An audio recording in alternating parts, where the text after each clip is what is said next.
Ngayon, ito yung ito yung ano natin, ACG wire tsaka charging wire, no? Bakit siya makapal? Kasi may purpose yung kapal nito. Hindi para sa charging yung kapal ng wire nito.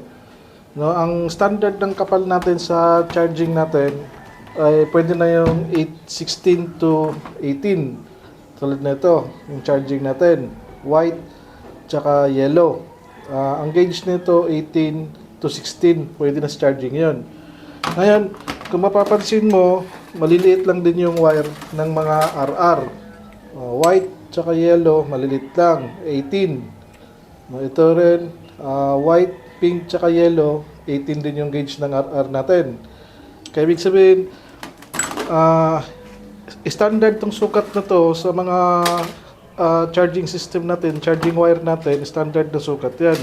Hindi tayo makakasunod yan sa gauge ng 16 to 18 kasi standard talaga yan. Ngayon ito, kaya naging makapal tong wire ng ACG natin kasi hindi talaga ang purpose nito sa engineer, hindi ito para sa kinapalan nila para sa charging.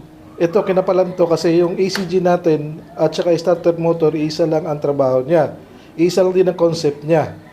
No? Mayroon siyang magnetic wire, yung starter motor may magnetic wire din, may magnetic pole din yung starter motor at mayroon ding magnet yung starter motor. Ito naka-ACG to.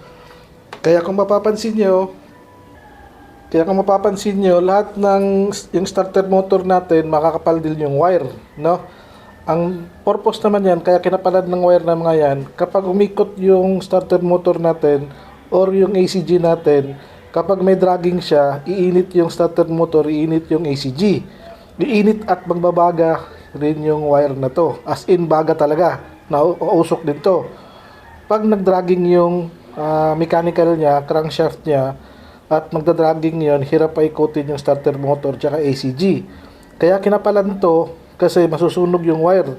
Yung init ng starter motor tsaka ACG, babalik dito. Kaya kinapalan ng engineer itong mga to. Yan yung pinaka-primary purpose niya. Kaya kinapalan pagdating sa starter motor tsaka sa ACG. Pero walang connection yung kapal ng wire na yan sa charging. Tulad nitong big bike na to, naka-gauge 16 lang siya. Tatlong wire, 3 phase. Mas malaki ang stator nito, 1000cc na big bike, 3 phase siya, pero ang wire niya maliit lang. Hindi kasing tulad ng wire ng naka-ACG. Kaya yung mga naka-ACG, malalaki ang wire niya. Ang purpose nito, kapag umikot yung crankshaft mo, at saka yung ACG mo at nahirapan umikot siya, iinit siya. Kaya ito, hindi basta-basta matutunog kasi malaki to. Pero yung terminal niya nasusunog. Yan yung isang dahilan kung bakit nasusunog yung mga terminal at nagkakaroon tayo ng engine check. No? Kaya i-check natin kung naka-free wheel ba yung ikot ng ACG tsaka yung mechanical ng crankshaft. Kung free wheel ba umiikot siya pag ikot ng starter motor o kaya pag naka-ACG. Kaya yun yung purpose kaya makapal siya. Hindi yan para sa charging yung kapal niya. Para yan sa ACG or naka-starter motor siya. Makakapal talaga kailangan dyan para pag ikot niya at nag-dragging siya at matigas ang ikot ng starter motor o kaya ACG, hindi basta-basta matutunog to kasi iinit to kapag may dragging yung ikot ng mechanical ng ACG o kaya yung starter motor. Kaya walang kinalaman yun dito sa charging natin.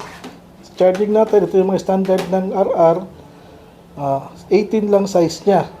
18 lang size niya, maliliit lang. Kaya maliliit lang siya, yung size niya.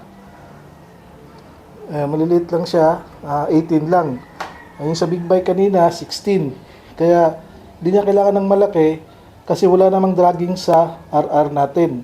Conversion lang tong RR natin. Ang trabaho ng RR natin, i-convert lang niya from AC sa stator from AC, papasok sa RR, i-convert niya to DC. Kaya walang dragging dito, kaya hindi ito mahirapan tong wire ng ganito klase kalaking wire. Sapat na yung wire na yan. 16, wala pa ako nakakitang stator na mas makapal pa sa 16. Kaya masyadong over na siguro yun. Kaya yun yung dahilan kung bakit makapal tong ACG natin para to sa starter ACG niya. Sa starter switch ng ACG Or sa mga starter motor naman, ito naka ACG tayo. Okay, ECT.